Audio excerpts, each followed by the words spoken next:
Hello. So I had this idea of turning a water stream sample into a playable instrument, and I sort of did that. It ended up being a lot more difficult than I thought it would be. So I ended up just turning it into a song, and I'm going to walk you through that process here. This is the sample that I used.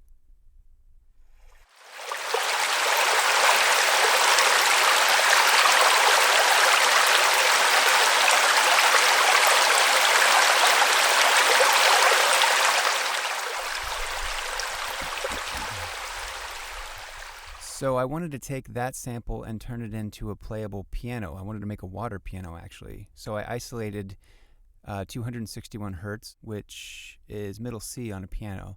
I ended up not using this idea, but I took this sample and built a bunch of other instruments out of it. This is the sample.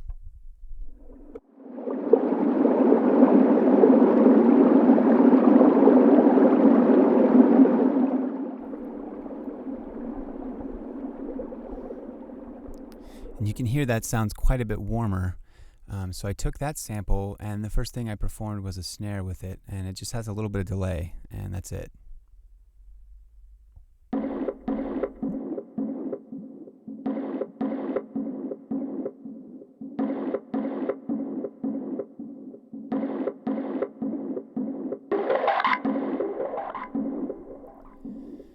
So then I took the same sample and just performed lower on the keyboard to get a bass sound, which it's kind of a bass kick combo.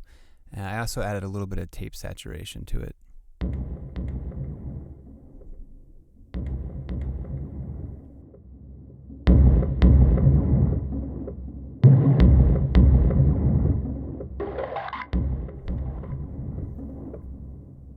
Oh, I should also mention, on top of a tape saturator, I also added a guitar cab sound.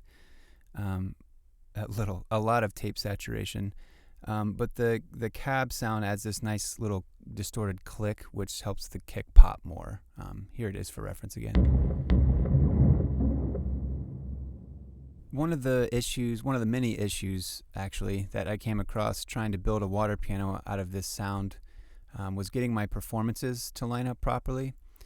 And the reason for this is a lot of times when you go in and you start playing with EQ or taking away EQ or adding effects, you end up changing the attack time of the sample. And so I wanted a way that I knew my performances would line up without having to use the metronome built in the DAW. So I ended up shortening the attack time of the sample just to create this little water click sound.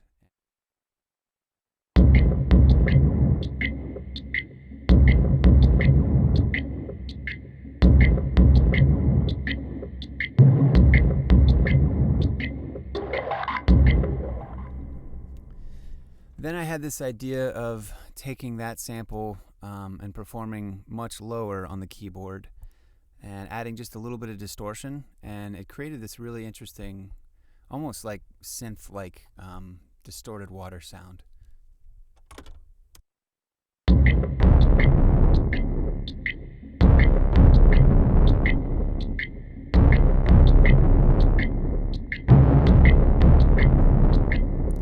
So then I took that longer sample that we started with and made this like breath-like, airy scream sound, because why not?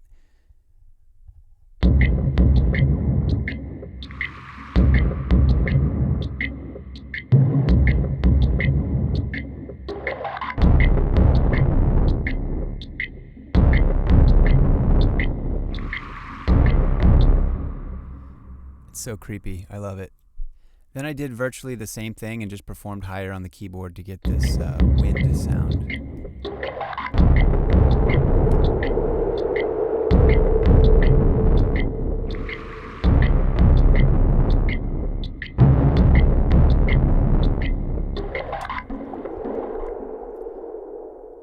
Alright, and then just like I did with my Saturn video, I decided to add some musical elements at the end. So here's another simple piano and a pad part.